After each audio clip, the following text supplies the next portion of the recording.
রাধে সবাইকে। তোমরা সবাই কেমন আছো? আশা করছি ভালো আছো, আর আমিও ভালো আছি। তোমাদের সবাইকে রাখি অনেক অনেক শুভেচ্ছা। সকল ভাই বোনেরা খুব ভালো থাকো, সবাইকে খুব ভালো রেখো, একে অপরের পাশে থেকো। ভাই বোনের জন্য খুব স্পেশাল এই আজকের দিনটা। তো এর আগে তো আমি ওখানে এটা সেলিব্রেট করিনি, বাট এখানে যবে থেকে এসেছি মোটামুটি বেশ ভালোভাবে কাটে, জানো তো। তার আগের দিনে কেনাকাটা সব কিছু হয়। এই দিদি যিনি রাখি পাচ্ছেন তিনি হচ্ছেন আমার বড় ননদ।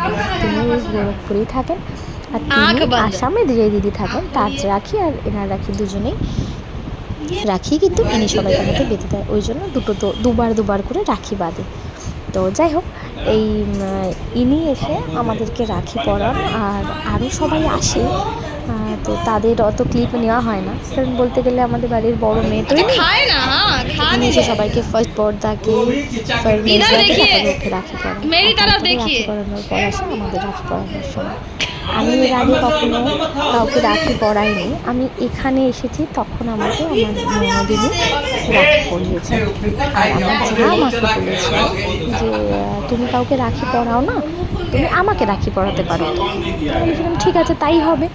তো তখন আমি কি করেছিলাম, ওনার জন্য ওনাকে রাখি পরিয়েছিলাম। কিন্তু ওনাকে আমার একটা মনে রাখার ইচ্ছা ছিল যে আমার বোন, যে আমার মানে আমি যাকে বাচ্চি বলি, সে যেহেতু আমাদের বাড়িতে কোনো ছেলে নেই, সে মানে সে বাড়ির দিক সব দিক সামলায়। তো আমার ইচ্ছা ছিল আমি বিয়ের পরে যেন আমি আমার বোনকে একবার রাখি পরাতে পারি। তো যাই হোক, ফরচুনেট আনফরচুনেট আমি তো কোনো বাড়ি রাখি এখানকার উৎসব, আমি তো কোনো বাড়ি ওখানে যেতে পারি না, সেই জন্য আমার ওকে রাখি পরানো কোনোদিনও হয়নি। এবার দেখো, মনে যদি কোনো কিছু ইচ্ছা থাকে ঠাকুর ঠিক সেটাকে পূরণ করেই দেয়। তো সেরকমই হয়েছে এইবার রক্ষাবন্ধনে ও এখানে আছে। তো ও যেহেতু এখানে রয়েছে আর ওকে রাখি পরাবো না, সেটা কি কখনো হয়? তো আমি তো অ্যাজ ইউজুয়াল রাখি আমি রেখেছিলাম। তো যাই হোক, তো সেই ইচ্ছাটা এবার আমার পূর্ণ হয়েছে।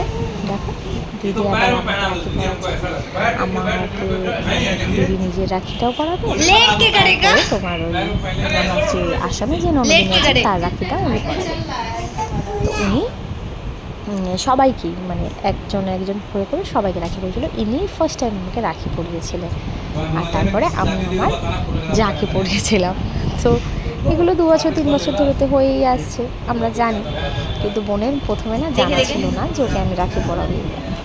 যাই হোক, যখন সে জানে সে একটুখানি দোনো করছিল যে হ্যাঁ রাখি পরাবে, কিন্তু আমার মনের ইচ্ছা, আমার ইচ্ছা আমি তো পূরণ করবো এমনি। তো যাই হোক, এখানে দিদি রাখি পরাচ্ছিল এবং আমাদের রেকর্ডিংগুলো করছিল, সেখানে সাথে সাথে ফটো ক্লিপও নিচ্ছিল। অনেক রকমের গল্প হয়, যেহেতু বোন তার বাপের বাড়িতে এসছে, সেখানে তো সময় লাগবে। কিন্তু আমরা চাই না উনি যেন এই দিনটা এখানে থাকেন, বাট হয় না, জানো তো। তার বাড়িতে যেহেতু তার ননদ এসেছে, ওই জন্য তাকে চলে যেতে হয়। আগেরবারও তাই হয়েছিল, তার আগেরবারও তাই হয়েছিল। এবার অনেকেই চেষ্টা করেছিলাম যে না দিদি তুমি এবার এখানে থাকো, বাট দিদির হয়ে ওঠেনি। ওই যে বলে, মেয়েরা ততদিন পূর্ণ স্বাধীনতা পায় যতদিন সে তার বাপের বাড়িতে থাকে।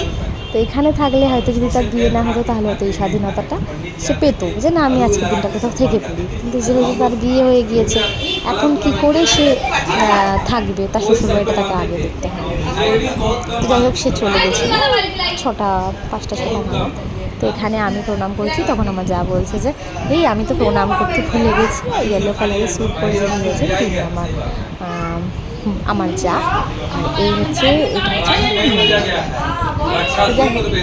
মিষ্টি নিয়ে গল্প হচ্ছিল, ইয়ার্কি হয়। ননদ বৌদির সম্পর্ক যেমন ইয়ার্কি তেমন, কিন্তু বিশ্বাস করে আমার বেশ ভালো মানে খুব ভালো। তারা ইয়ার্কি সম্পর্কটাকে কীভাবে ব্যালেন্স করতে হয় তারা খুব ভালো জানে। তারা তো আমাদের থেকে অনেকটা বড়।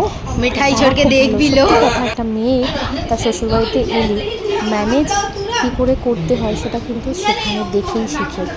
মায়ের বাড়িতে যে যা সব কিছু শেখানো হয় সেগুলো কিন্তু শ্বশুরবাড়িতে এসে কাজে লাগে না, কারণ অন্য লোক বিশেষে তাদের বিহেভিয়ার, লোক বিশেষে তাদের সব কিছু মেনটেন করতে হয়। এখানে এসে আমার যাবতীয় কিছু শেখা বা করা বলতে গেলে ওদেরকে দেখি। আমি অন্য কালচার থেকে যেহেতু এসেছি, অন্য কালচার বলাটাও ভুল হবে, যেহেতু আমি বাঙালি পরিবেশ থেকে এসেছি, এবার সেখানকার অ্যাটমসফিয়ারটা অনেকটাই আলাদা থাকে।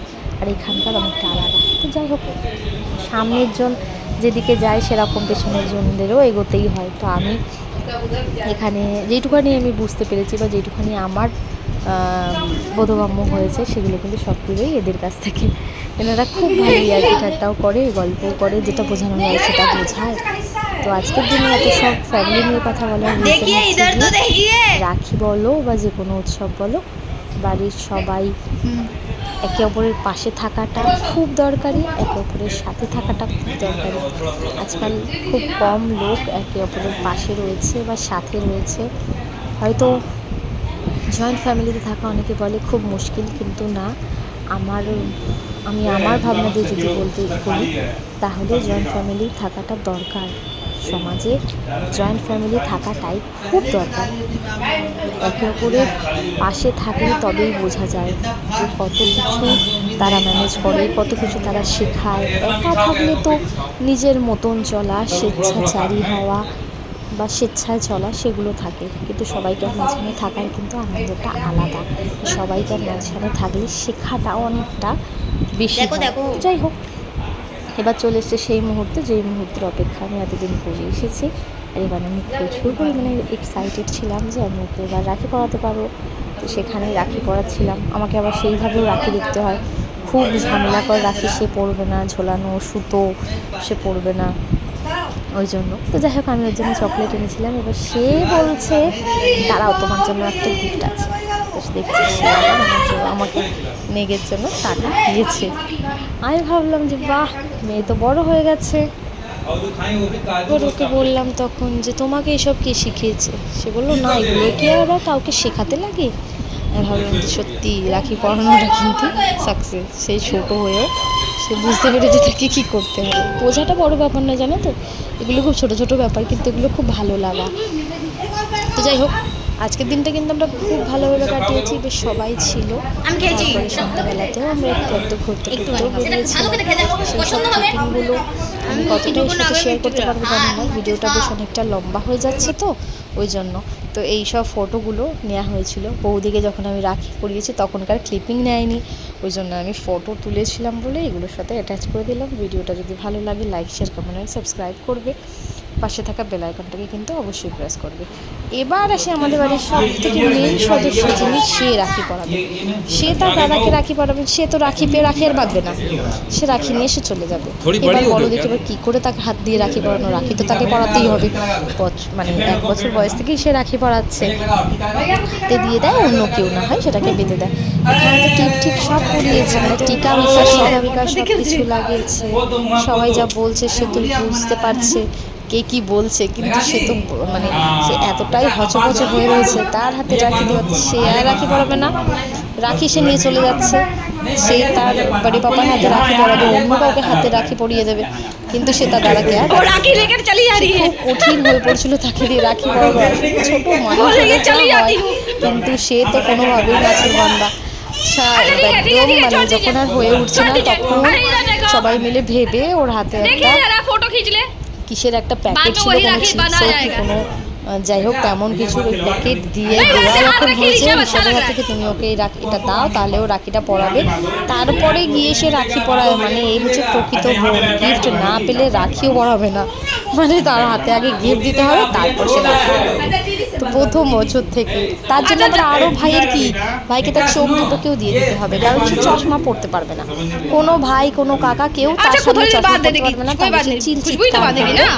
ওই জন্য এই যে এখন এসে যখন ঋষভের হাতে দেওয়া হয়েছে, দেখো এইবার যখন ওকে দেখানো হয়েছে তখন দেখো কি সুন্দরভাবে সে রাখি বাঁধতে চলে গেছে। তার আগে সে রাখি বাঁধবে না, কারণ তার তো মেন উদ্দেশ্য হচ্ছে ওটাকে নেওয়া হাত থেকে। হচ্ছে প্রকৃত বোন আর ঋষভের সব থেকে ছোট বোন, সাথে যে রয়েছে সে খুশবু, সে ঋষভের দিদি, যদিও পালসিনের ঋষভকে রাখি পরায়, বাট পালসিনটা এখানে নেই, সেই জন্য পালসিনের রাখি কিন্তু খুশবুই পড়বে। তো আজকের দিন এই সবাই মিলে, সব ভাই বোনেরা মিলে খুব আনন্দ করেছি। আমরা যারা বাড়িতে বউরা ছিলাম তাদের পরে আমাদের ভালো রাখি পড়েছি, তার জন্য খুব খুশি। আমার জিনিসটা খুব পছন্দ হয়।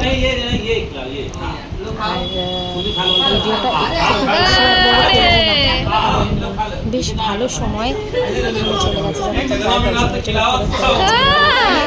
ভিডিওটা ভালো লাগলে লাইক শেয়ার কমেন্ট সাবস্ক্রাইব করবে।